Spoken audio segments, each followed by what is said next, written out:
Hey, ho, chitty chitty bang bang. We got I don't know what number, 11, 23rd of October 2011, Highnoon with Flemo. Word up to your homies. It's a cloudy day here in Melbourne, just doing the weather report. 24 seconds in, not much has changed. Yeah, hope you're all well. News. What news do we have? I don't know. Just doing some driving into the city as per usual.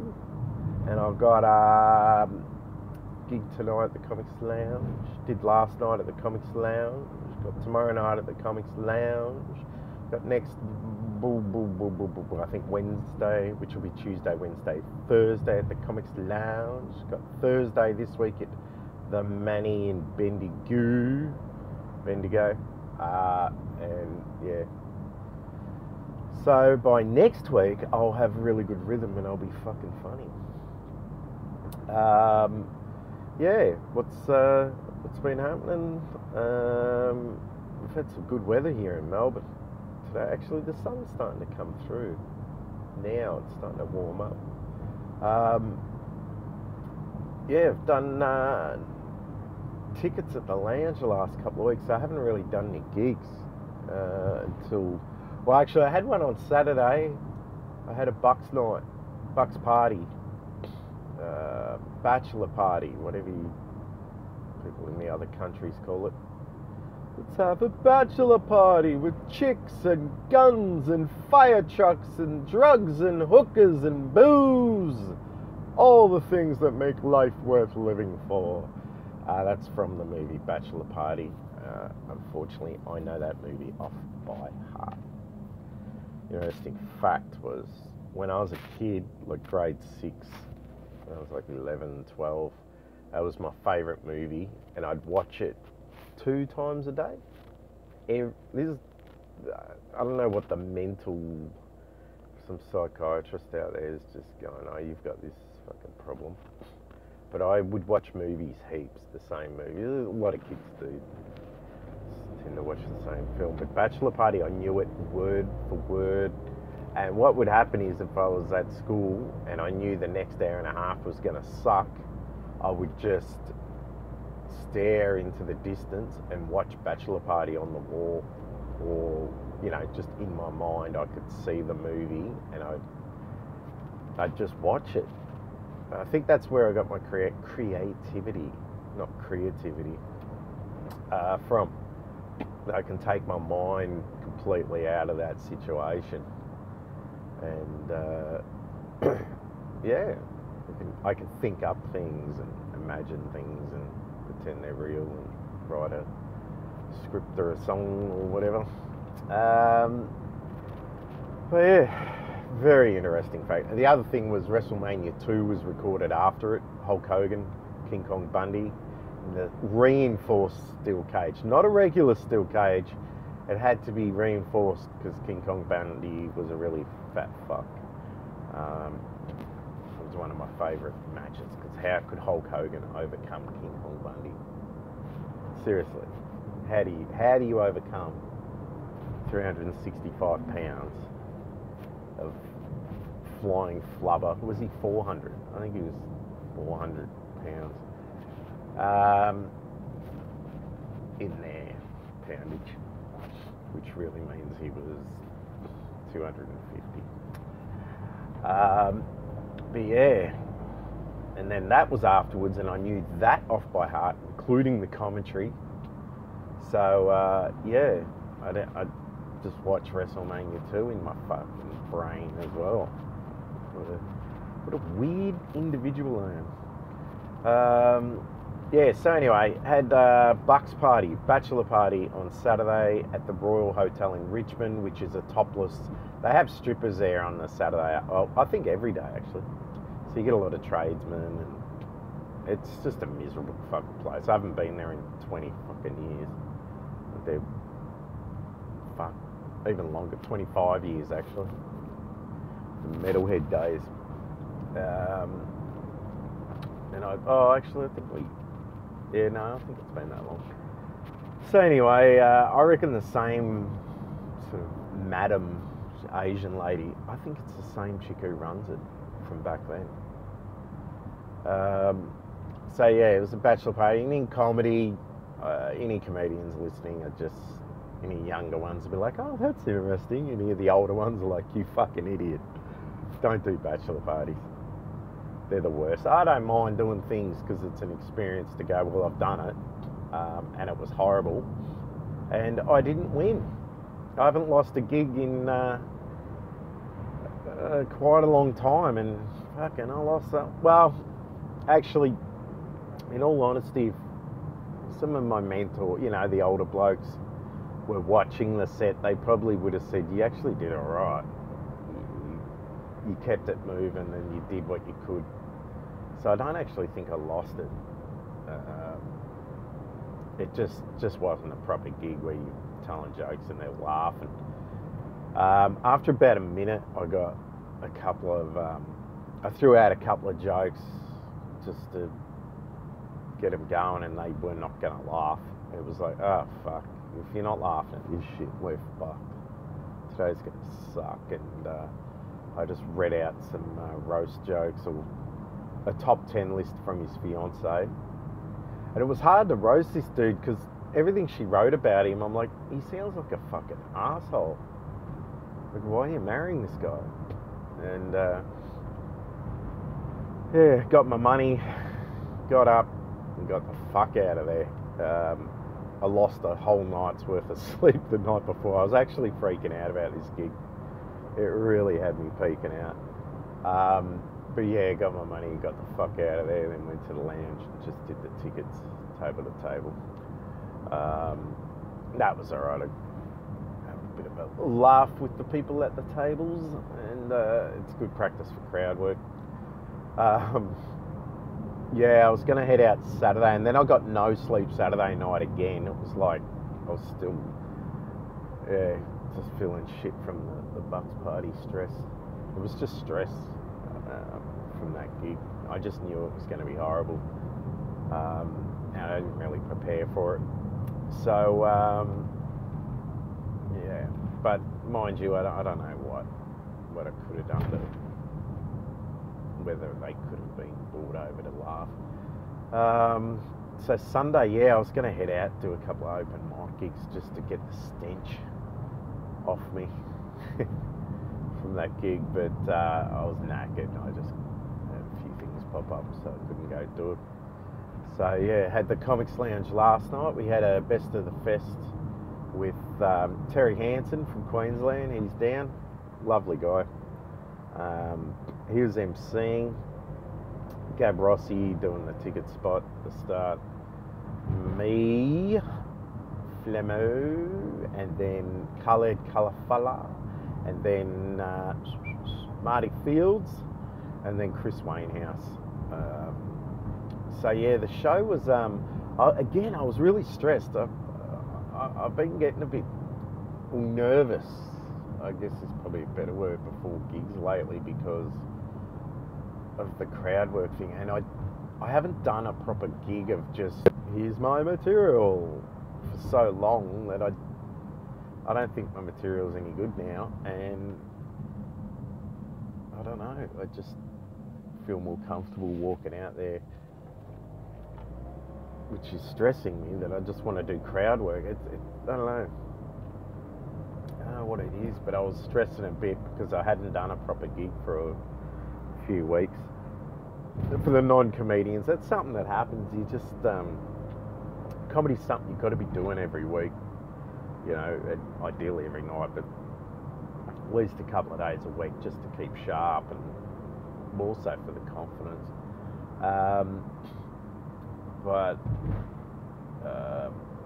So yeah, there was, I was opening the second bracket.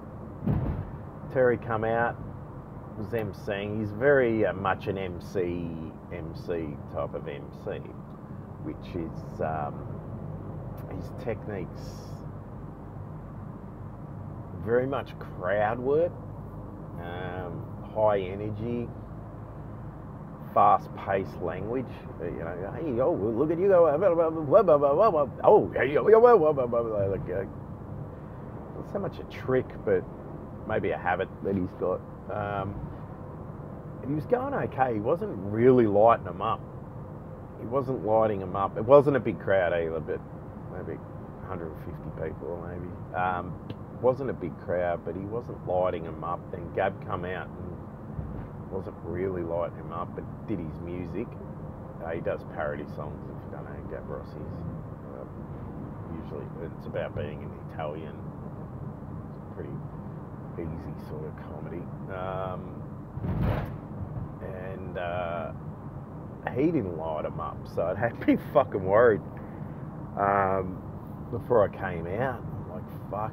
And this has been my issue the last few months, is when I walk on stage, I don't know, I have no idea what I'm going to say. I mean, most people go, all right, I'm going to say this, I'm going to say that, because you got your jokes, and I don't know, I feel like it's not funny enough to come out and say it. So I have no idea what I'm going to say when I walk out on stage, which makes me nervous, because it's like, fuck, I don't know what I'm going to say. The crowd don't know what I'm going to say. And I just walk out there and start saying things. And fortunately, it's funny. Or I find it, you know, start picking on someone and I find some funny shit to say. And it's pretty much all off the cuff. And last night was wicked. It was a low energy show, and the bar guys gave me a good compliment. They're like, fuck, like Hunter, American dude, he was like, fucking killed it, bro. When I came back, and Paulie, he said to me, which is a good compliment, that I lifted the show and sort of got it going, got the show going properly.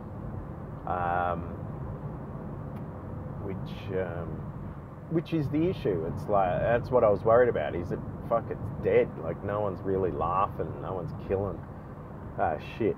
And then, you know, I'm not thinking about it while I'm up there, but beforehand I am. And then when I get up there, I just do what I do. And I had to listen back to about 3 minutes of it, 3.5 minutes, and it was all crowd work.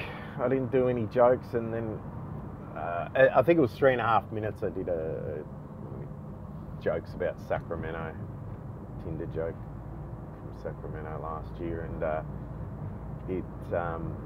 but that 3.5 minutes was just punchy. It was like a really solid comedy set, and it was all off the cuff crowd work. So, you know, and big laughs, and people were losing their shit. So yeah, it was just good for confidence. Good, you know, and good to hear, you know, I lifted the show, I got the show going, which is something I've always done.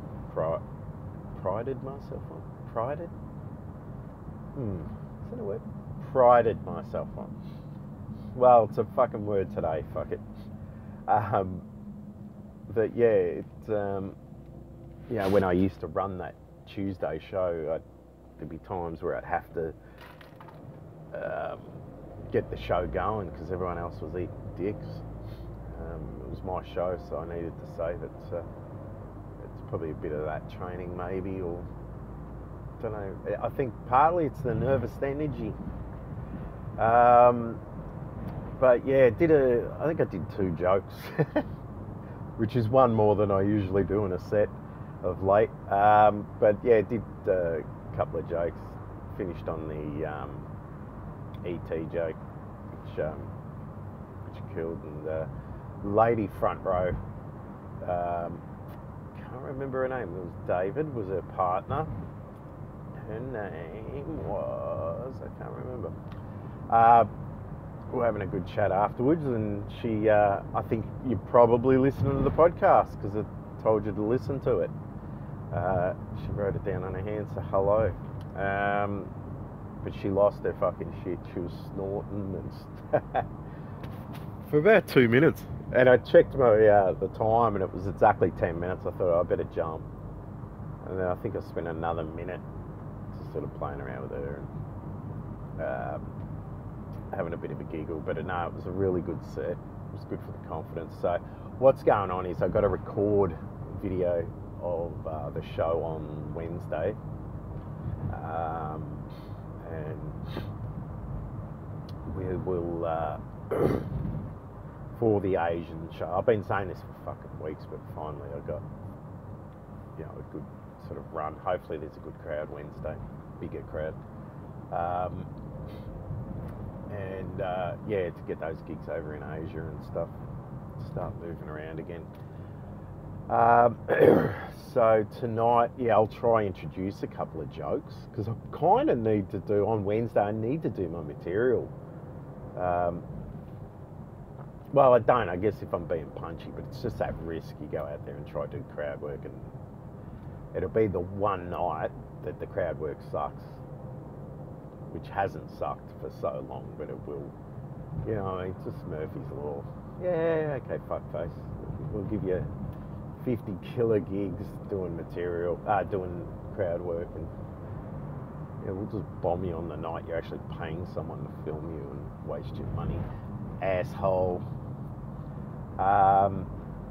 And next week, I'm on Khaled Khalafar.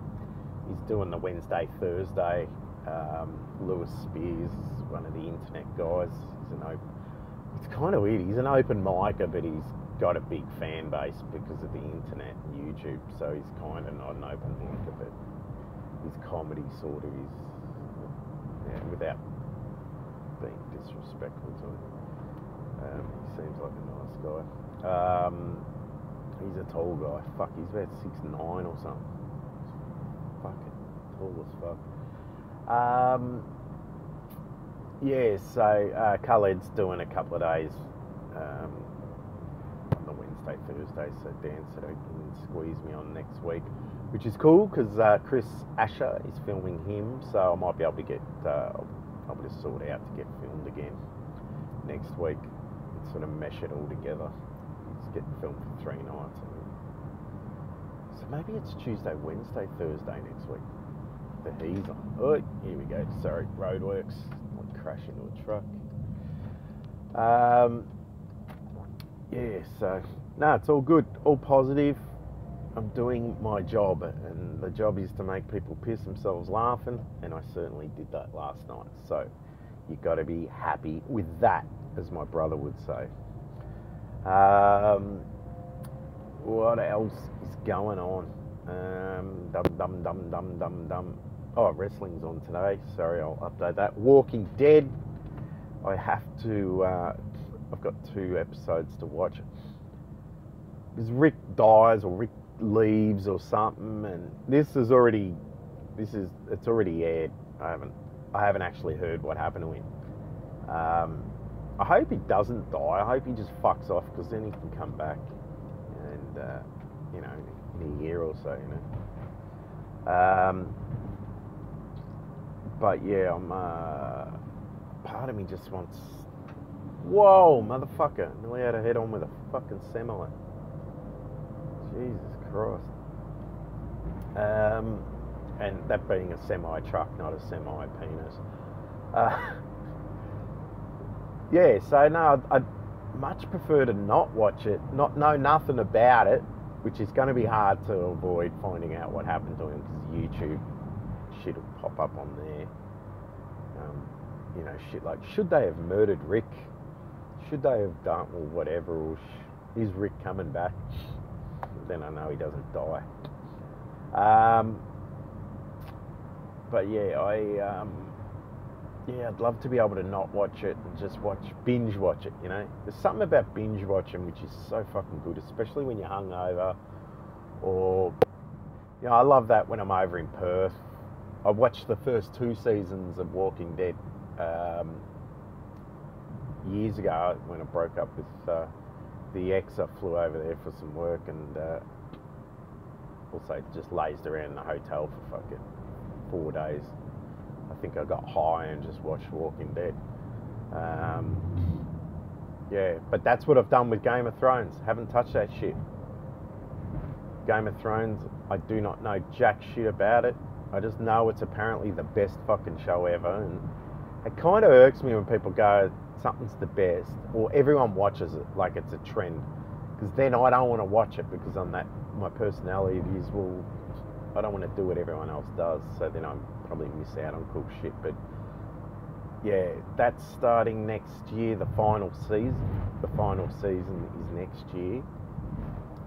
So I might just wait till it starts, then go and binge watch all of them. So by the time I finish watching all of them, then I can bleed into the... You know, it'd be cool. This would be fucking cool. This would be special. Special. Where I watch all of them and then time it right that the second last episode I watch just before the final episode airs, and then I've got it live and I get to experience the ending of it with everyone else. You know what I mean? It would be a, I don't know, it'd be a special moment. Yeah, but that'd be pretty fucking cool. But I mean, there's fucking 9 seasons or whatever, isn't there? I don't know, there's a shitload of shit to watch. Time it, right? But yeah, anyway, so that's my plan with that show. Breaking Bad didn't get into it. Watched season 1, and I didn't actually find it that good. Plus the ex, because she was a meth addict. Not at the time. She used to be before I met her, and she was finding it hard to watch it because it was bringing up, making her lick her lips while she was watching the show. So she was kind of like, can we stop watching this? This is a bit hard for me. So I certainly don't want to fucking get back on that shit. I love the lady. Yeah, and yeah, other news. So I'm sure there's more stuff to talk to you about. We've got the Manny anyway. Thursday night, Bendigoians, the Manchester Arms, or Eagle Hawk, or fucking, is that Long Gully? I've no idea. It's one of the other, or it's all three of them. Who fucking knows? But it's in that regional area. Got Chris Wainhouse, and I don't know who's opening because, yeah, it's been a fuck around. A couple of people have pulled out, so I've got to get someone to drive us up. He was going to drive up himself, but he can't get the car, so because that would have left Andy Curtin, sorry, Andy's in Asia, Andy Chambers to drive me up because he's got a ute, so yeah, but I'll have to get someone else to drive us and have a fun gig. We'll just go through a red light. I was going to get a hotel for a couple of days too, just to chill out, but I saw the prices, man. There's nothing on in Melbourne, but the hotels are like $100 more expensive. I really don't know what the fuck's going on. Yeah, so I don't know. I just really want to fucking play PlayStation. I want to get high, play PlayStation. This weekend I'm actually going to get high. I haven't got the urge to get high, which is good because it just means I'll get high and I'll get back on it. But I'm going to get high and I'm going to do some interviewing. So we'll get some guests back. I don't know how many weeks you've probably heard me saying this, but I'm going to do it this week. We're going to get guests back. And we will, get the giggles going. But obviously it's a lot more enjoyable when I've got people on because if there's any new listeners, the reason I stopped doing that was I just had 4 or 5 guests in a row that were just greening out on me. Although the interviews were going nowhere because they couldn't handle it. But yeah, this week we'll get a few people. I'll try bang out a few over a couple of days and then release them over the next 2 weeks slowly. Got the Gridiron guys from America here, and they're really fucking cool dudes. So yeah, don't miss those when I put them out there. They're really good guys. And then, I'll probably, I just need to do a couple of them, get back in the rhythm of it, get my Zoom recorder sorted. It was recording in stereo. No, left only, and something else was in the right only. I need it monoed or stereoed or whatever you fucking call it. It really was fucking annoying to listen to. When I did that shit this week in heavy metal, that was a dumb idea, wasn't it? So I'll we'll get that happening. We'll get some more gigs. I've got it. Actually, I've booked. I've sent an email out to Perth. I put the emergency call. I want to bring the girth to Perth in December. We've got the UFC in Adelaide on December 2. UFC fight night, I think it is. Well, it is. It wouldn't be a fucking pay-per-view. Mark Hunt's retirement fight, so it's going to be sick to be a part of that. So I love Mark Hunt. Followed him since early kickboxing days. I remember following him back then. And then to get to watch his final fight's going to be cool. Hopefully, does the job. Tui and Tyson Pedro, they're fighting as well. So they're going to be good fights. And a few more. And then I'll, hopefully do Adelaide. I emailed the guy who runs the club there, but he hasn't got back. So he does one day a week, I think, at that club, just a Friday night. So it's kind of fucked. So there, I'll do that, and then and he's got a Monday open mic at the club, so I could head in Friday, Thursday, Friday do the show, Sunday UFC, Monday do the open mic, and hopefully MC it or something on stage a bit longer, and then on the Tuesday get the fuck out of Adelaide, because there's not a lot to do in Adelaide, and head over to Perth, and hopefully I'll do a couple of weeks over there. I'm just going to check the email when I get to wherever I'm fucking going, when I get to the Comics Lounge. And then 2 weeks there, possibly head off to Thailand after that. Flights and all that's a little bit more expensive, it's holidays or whatever, but I might head over there because we've got the Christmas period. Though partly, we've got the Waggy Christmas. It's on every year. It's just shit. It's just Gab Rossi.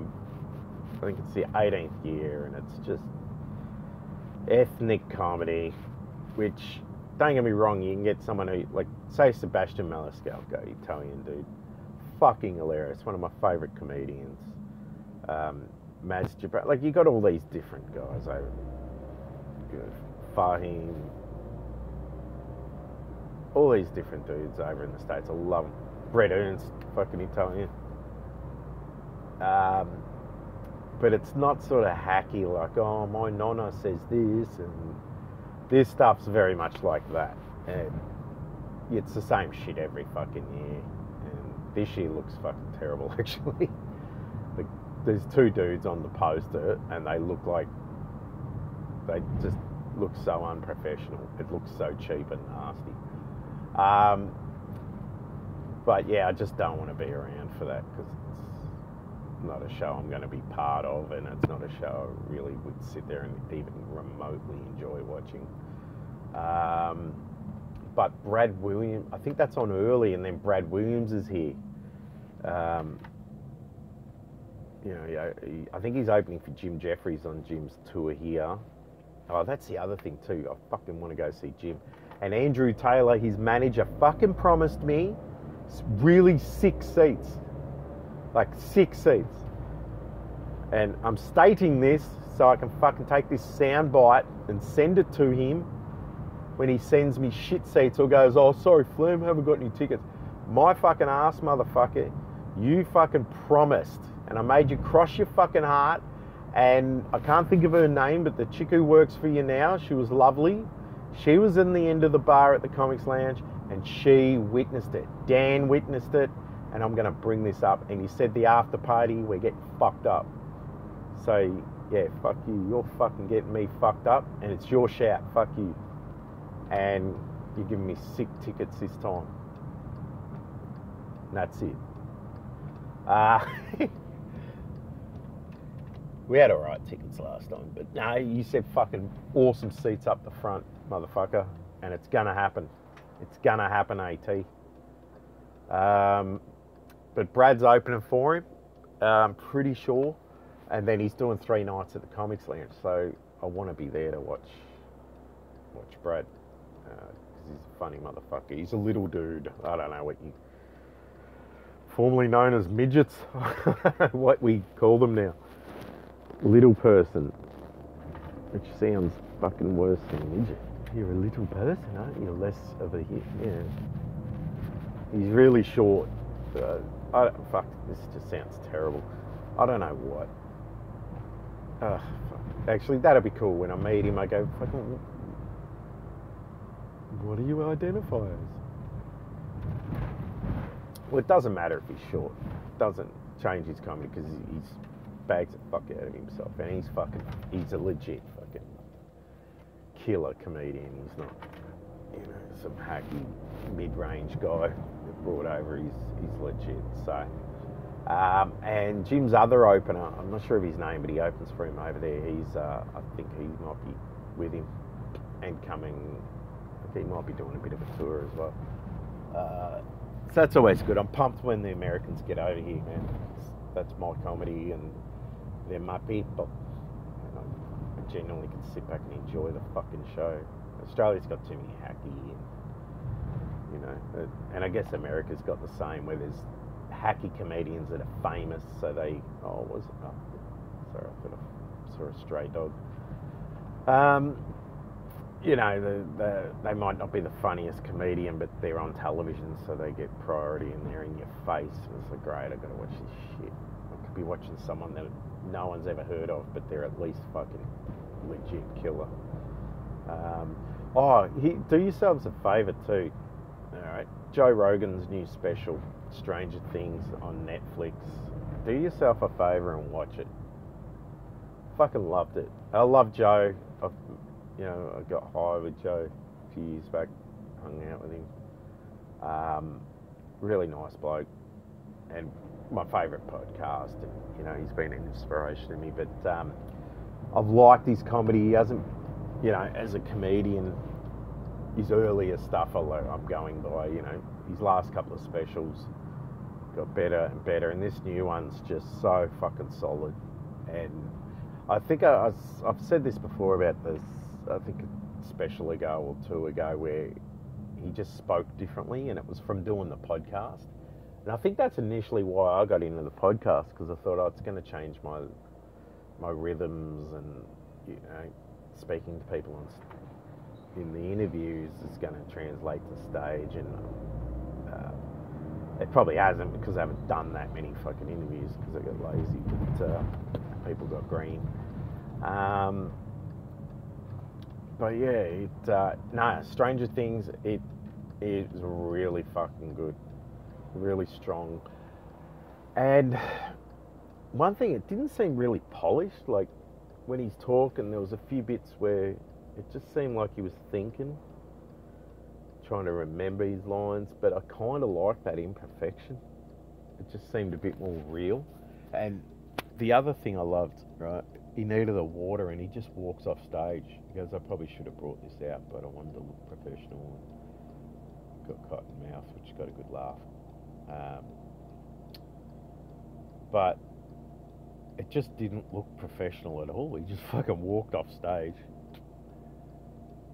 And I think everyone was anticipating a joke. He was doing something stupid. But no, he just came out with a bottle of water and started sipping it. But it didn't look professional, but I fucking loved it. For the fact that he's just like, I can do whatever I fucking want. I don't give a fuck. I'm Joe Rogan. I'm just me, and if I want to walk off stage and grab a bottle of water, who cares? technically it isn't professional, didn't look it, but it doesn't give a fuck, and that's the best fucking thing, giving zero fucks. And yeah, I fucking loved it. It's good specials, fucking great bits, really good bits, and really inspired me. I can't even remember the fucking bits, but I remember I was half asleep again, but watch it again tonight.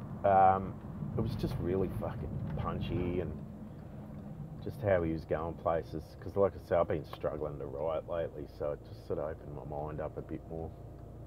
And it's good when you get something new to inspire you. It really is. Yeah, we've got Joey Diaz's one coming out in next week, I think. It's only a half-hour special. So it's already being recorded. I'm not sure if that's the one he was doing at the Ice House. Joe was going to produce it for him. But yeah, that's. I'm looking forward to that. Hopefully that one captures Joey as he really is. I've seen him perform and met him at the Comedy Store a couple of years back. So I know his manager, Justin. And he, I ran into him and went and met Joey. And Joey kills, like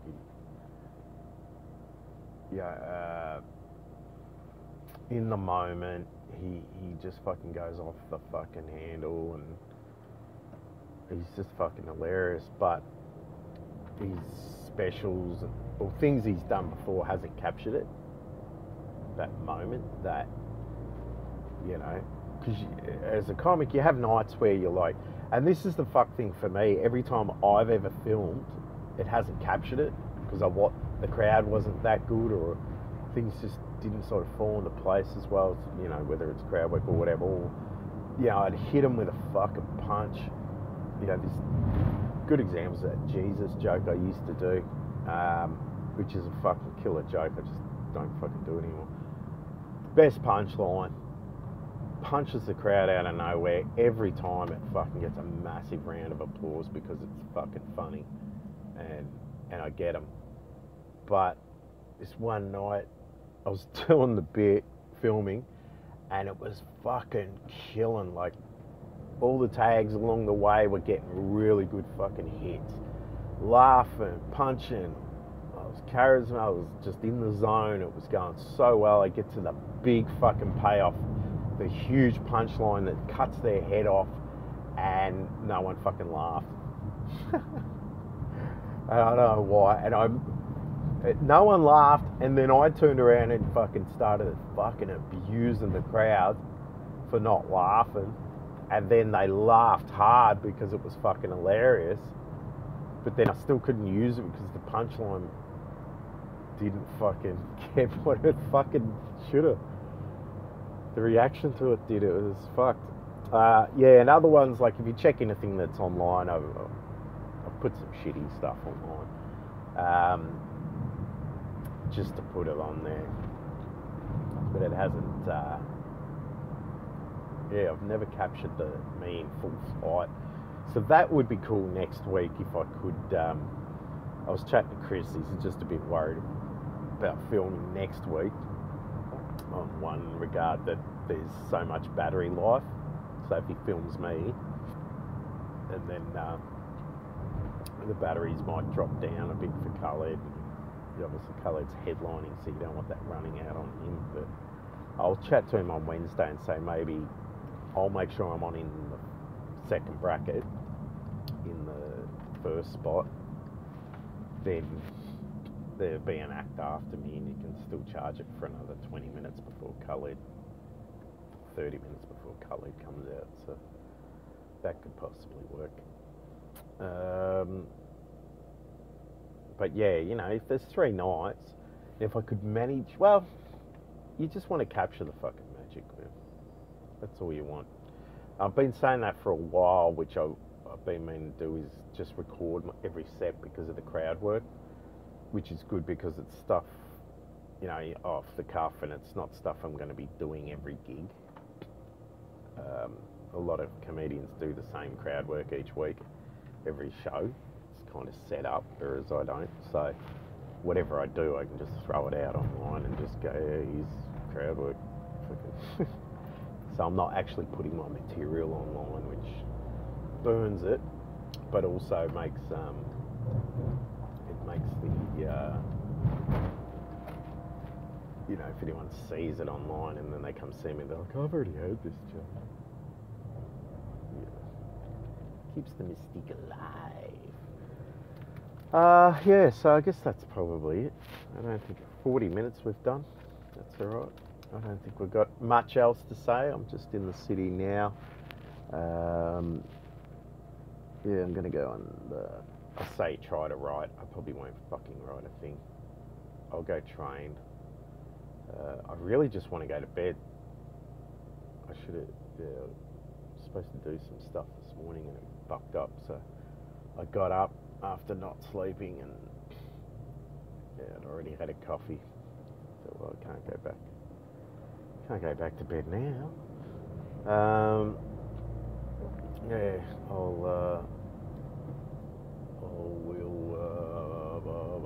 yeah, go do some training. What else? There's not much else to do. Try write some fucking jokes. The sun ain't out, so there'll be no baking of the suns. Getting the tan action happening. Won't be doing that. Yeah, so anyway, like I said, if you're in Melbourne, you head on down to the Comics Lounge. If you're in Bendigo, head on up to the Manny on Thursday. You got me for 2 weeks at the lounge. And wherever else, I'm going to book some gigs. I've got to make some calls and send some fucking messages. Faith. Come on, buddy. Turn your car. That's it. Turn right. Good boy. You're a big boy. Yeah, book a heap of open mics. Just be purely, if I'm going nuts, tasty, fresh food. Fucking, that word tasty just brings back memories that hurt. Yeah, you know, if I'm doing open. This time last year I was going nuts on the open mic and I just fucking, it took me to another level. So I think I need to have another burst, like a month of just full on fucking whatever gigs I can do every single gig and get crazy, you know, crazy. Grow and yeah, we'll see what comes out of it. I should just yeah, just try out some ideas in these gigs and fingers crossed I'll turn into some solid material. Yeah, follow us on Facebook, Twitter, Instagram, YouTube. Hey baby, sorry. YouTube. And any questions, send them on through. I'd like to hear from you all. Yeah, especially Americans, man. Thanks for listening. And I'll catch you with some guests later in the week. Have fun, be cool, and stay in school, alright?